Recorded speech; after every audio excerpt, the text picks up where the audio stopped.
Welcome to the News Roundup for Wednesday, January 7, 2026. I'm Bill Thomas, and here's what's happening right now. Minneapolis is on pins and needles after a deadly ICE shooting ratchets up the tension between the Trump administration and Governor Tim Walz. The walls are closing in as a new Minnesota state audit reveals a staggering amount of previously undiscovered fraud, this time involving mental health programs, and a startling new report links Somali politicians tied directly to Ilhan Omar to a large number of campaign contributions from Somali-run daycare services. Also, the Justice Department issues a stern warning to New York City Mayor Zoran Mamdani concerning his progressive housing policies and discrimination against white people. And in Hollywood, a shocking confession from actor Ben Affleck, movie star Ben Affleck, concerning his 13-year-old son and his entire family's connection to gambling. All this and a bunch more coming up right now on the Big Roundup. We have a great deal to get to today, and we begin here. Devastating developments from Minnesota concerning now the potentially deadly repercussions of Governor Tim Walz and his administration's failed policies. In what the Department of Homeland Security is calling a case of domestic terrorism, ICE agents in Minneapolis shot and killed a 37-year-old woman who tried to run them over in her SUV following an apparent traffic dispute. In a widely circulated video, immigration officers can be seen approaching the woman's vehicle and ordering her to get out of the vehicle before she tries to get away by going into reverse, then switching gears, hitting the gas pedal, and heading straight for an ICE agent. That agent then leaps out of the SUV's path and opens fire, hitting the windshield and ultimately killing the driver. Now, for his part, President Trump says he's watched the video very closely and calls it a horrible thing to see. Also claims that the woman who was killed was violently resisting federal authorities and that the ICE agent who shot her was simply acting in self-defense.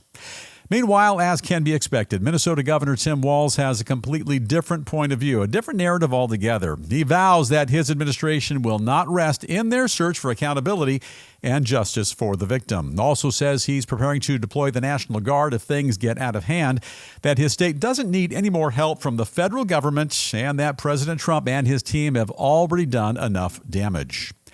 In the meantime, this latest tragic incident took place less than a mile from where George Floyd was killed by police back in 2020, ultimately resulting in enormous protests that rocked the entire country. And outraged officials in Minneapolis say they expect the local community to express their anger and frustration by peacefully demonstrating once again. Final thoughts, and this is the News Roundup Lowdown. So, this is a developing news story, one that the entire nation right now is watching very carefully, and a story we'll be staying on top of here as well in the News Brief Newsroom. We're going to stick around Minnesota for just a bit longer now, and we'll shift our focus to a major audit of the state's Department of Human Services, which has just unearthed a massive amount of newly discovered potential fraud taking place right under the noses of the Walz administration. In a new report, the state's nonpartisan auditor reveals they've just found widespread evidence of failed oversight by Walz and his team concerning a number of extensive grant programs dealing with addiction and mental health issues. The report says that between 2022 and 2024, the Walz administration handed out more than $425 million in grants to hundreds of different and often questionable organizations. However, once that cash was awarded, Walz and his pals failed to do their duty and provide the proper oversight regarding exactly how those funds were used or if they were even used properly at all. At this point, nobody knows. Furthermore, the audit found that an incompetent Walz administration agency called the Behavioral Health Administration was missing an extraordinary amount of paperwork, required paperwork at that, including proof of necessary follow-up monitoring visits to confirm the cash was being used correctly. Now, to make things worse, auditors say they also found evidence of backdated and newly created paperwork, which they claim is part of an intentional effort by officials to cover up the tracks of their negligence by retroactively making up false documents that show they actually did their jobs. Republican lawmakers say the new report is just further proof that Governor Walz and his team have fostered a culture of pervasive fraud, negligence, and deception as well. They go on to say the audit clearly shows that the Democrat-led state government has failed at every level, that employees were not properly trained, and that oversight and accountability have been sorely missing where they're actually needed the most. In the meantime, Attorney General Pam Bondi says that her Justice Department is now surging federal prosecutors to Minnesota to crack down on the criminals who are robbing American taxpayers blind and to finally put the offenders behind bars where they belong. And so many people have left us comments saying that exact same thing. Why aren't they locked up yet? Our final thought, and this is what we call the News Roundup Lowdown. You know, there are a few things in life that I find shocking, but from time to time, even me, your News Roundup host, I'm caught off guard. Our editor, Pranov the Magnificent, cut 19, please. Back in 1969, a few fellas took off in a rocket ship. They landed on the moon, and they went for a walk. To me, that's kind of shocking. Cut 28, Pranov again, if you would. The fall of the Berlin Wall, 1989, also shocking. Absolutely shocking. We watched all night long on CNN all those years ago. And one more, if you could, Pranov, cut 39 this time. The fact that people actually like this thing, the McRib, the pork thingy at the Golden Arches, unexplainably shocking. Put that away and give me a couple of Big Macs. Now, the most shocking news of all was something I just learned about today, and I think I'm gobsmacked, which I think is a fancy word for sort of kind of astonished. This new audit that we've just learned about in a place we call Walsneyland, a place also referred to as, you get it, Minnesota, reveals a staggering amount of something which looks, feels, smells, and tastes like a fraud sandwich. You know, tons of people have already left more comments about that for us here, demanding to learn more about these sandwiches. And to my understanding, they're sort of easy to make. You take a wad of taxpayer dough, some fake paperwork, a dash of conflict of interest, a healthy dose of failed leadership, and then stick it all between two big hunks of sourdough. Now you can add mustard, mayo, ketchup, or even some Vegemite, and by all accounts, it's better than a deli sub. Word of caution, you will destroy that sandwich if you add this one ingredient, a little thing called oversight. Make sure to leave out the oversight. Hey, Minnesota, thanks for the vittles. Nobody does it better than you, except maybe California. A couple of folks say Ohio as well, and maybe a few other states as well. We'll switch to a bit of a related topic now and take a look at a number of Somali politicians in Minnesota who are receiving sizable campaign donations from their fellow countrymen who just happen to work in their state's fraud-plagued daycare industry. According to an eyebrow-raising new report, a number of people of Somali descent who currently run daycare services for children, the elderly, and more, now contributing tens of thousands of dollars annually, all to support the political campaigns of their fellow Somali candidates. Take this all in. The report claims that since 2020, the Somali daycare providers have gifted at least $138,000 to local politicians of Somali descent, adding that, in reality, the amount of those contributions is likely much, much higher because not everyone divulges their true occupation. Goes on to point out that although none of the contributors on the current list has yet been charged with any type of crime, when it comes to local elections, these types of relatively small donations can go a very long way in helping a candidate ultimately win that popular vote. Also says, sounds like voter fraud. I just thought of that. Also says that many of the people who receive these cash gifts ultimately respond by supporting policies that directly benefit their own Somali communities. According to the report, one of the individuals who received a sizable number of these contributions is Minnesota State Senator Omar Fateh. I think I said that right. Omar Fateh, who recently lost his bid to become mayor of Minneapolis. Coincidentally, the way he was endorsed by none other than Congresswoman Ilhan Omar, who said at the time that Fateh would be the right man for the job because he understands the struggle of the people he represents. Like Omar herself, Fateh also received significant campaign contributions from people involved in his state's Feeding Our Future fraud scandal before ultimately donating those funds to local food charities. Final thought, and this is the News Roundup Lowdown. America filed this story under the term coincidence. And while you're at it, quit exaggerating. I'm getting tired of the exaggerating. You know, by now we all know that the fundamentally non-corrupt state of Minnesota, a drop or two of fraud has been reported, and by some accounts, the fraud committed under the watchful eyes of that state's extraordinary leader, Tim Walz, it could top $9 billion and maybe a smidgen more. Hey, we get it. A couple of folks who happen to be of Somali descent donated a smidgen of cash to a few politicians who, as circumstance would have it, are also of Somali descent. Again, keyword coincidence, and we see absolutely no proof of a quid pro quo relationship. After all, if we're to believe that the reports of staggering fraud in Minnesota are legit, then many people would have already been arrested, charged, tried, found guilty, and received prison terms. Oh, yeah, I forgot about that. That already happened.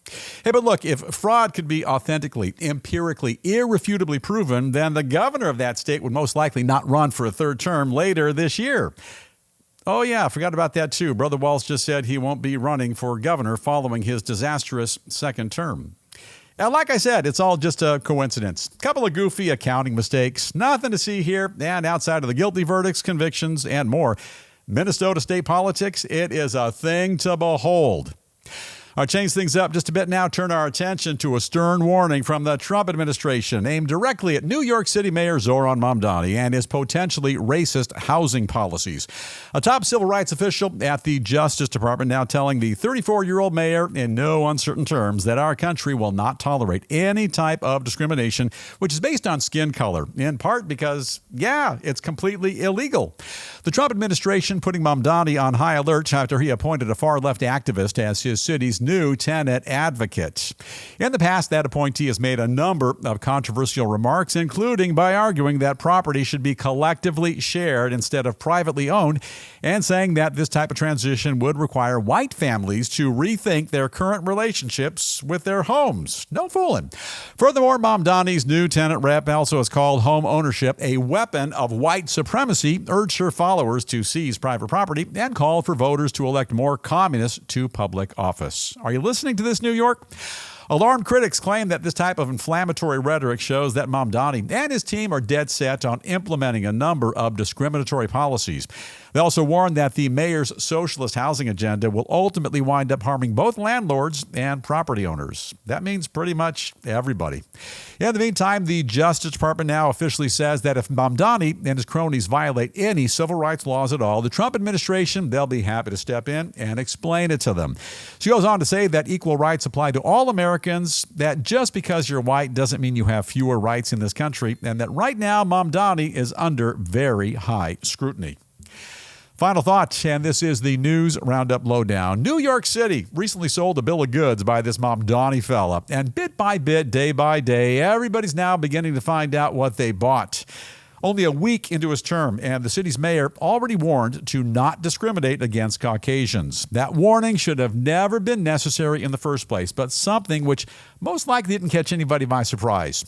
Also, for the mayor to have in his employ anybody like this new advocate of his, who in the past has articulated disturbing ideas by encouraging people to seize private property and described home ownership as a weapon of white supremacy, it's clear indication that he lacks any semblance of common sense. And he's clearly on every level bad for the city. For the mayor and his staff, a little education, advocating for people to seize private property, nothing short of terribly dangerous and clearly unlawful and just dumb. Also, home ownership is actually about providing for yourself and your loved ones. It's about shelter, raising a family, planning for the future, and for tons of folks all over the country, hey, it's a shot at the American dream. Your own four walls, a yard for your kids to play in, a pool to swim in, a place where lifelong memories are created. New York, you chose poorly, and with each passing day, you're learning more about your purchase, which, by the way, does not come with a 90-day money-back guarantee. Now, some additional headlines we are keeping a very close watch on here in the News Roundup newsroom. And to begin with, in Washington, President Trump warning House Republicans that they desperately need to come out on top in this year's midterm elections, saying that if they don't, it's very likely he'll wind up being impeached. Moving along, a former CIA agent named Aldrich Ames, I remember that guy, who was convicted for selling secrets to the Soviet Union, has died in prison at the age of 84. Ames had been serving a life sentence without the possibility of parole after pleading guilty to espionage and tax evasion back in 1994. I remember it very well. And on the international front, experts now say that the recent U.S. military action to capture Nicolas Maduro in Venezuela has unexpectedly revealed a number of shocking weaknesses concerning Communist China's overrated defense industry, including the exposure of their unreliable technology, ineffective weapon systems, and faulty command structure. China, we're on to you, and we're watching you very carefully. And now a quick gander at a bit of rock and roll showbiz news, and we kick things off today with a recently evicted Hollywood legend who's looking to settle a bunch of old scores by penning his own tell-all memoir. Friends say that instead of accepting humiliating handouts from the public, you heard about the GoFundMe nonsense, the 73-year-old Mickey Rourke now planning to get back on his feet by writing his own autobiography, during which, he'll spill the beans about his decades of debauchery in Tinseltown.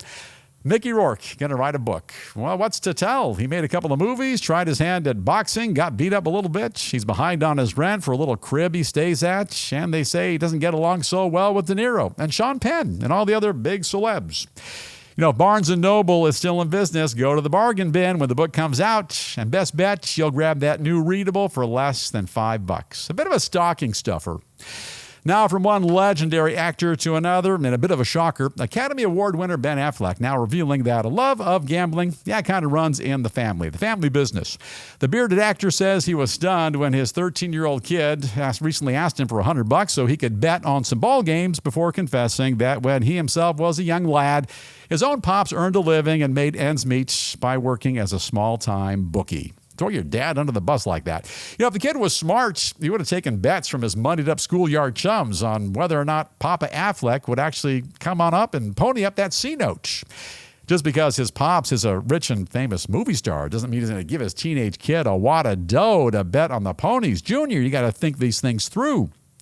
And colossal news for country music fans. Legendary superstar, we all love this guy, Garth Brooks, announcing later this year he's going to hit the road, release a bunch of brand new music, and then head out on that massive concert tour. Kicking things off in Milwaukee, crossing the pond for a mammoth gig in the park, London's Hyde Park, and figuring out all the rest in a matter of time. There was a time when Garth Brooks was actually bigger than the Beatles, and in their day, they say the Beatles were almost as big back then as Taylor Swift is right now. In case you forgot, Garth was the guy who hit it big with Friends in Low Places, The Dance, Rodeo, and a bunch more. And with that, it's time now to call it a wrap on the big news roundups. Have an awesome day today. Stay safe. And if you haven't done so already, don't forget to hit that subscribe button right there. And with that, we're going to dim the lights, fade to black, and we'll see you right back here tomorrow for another episode of the Big News Roundup.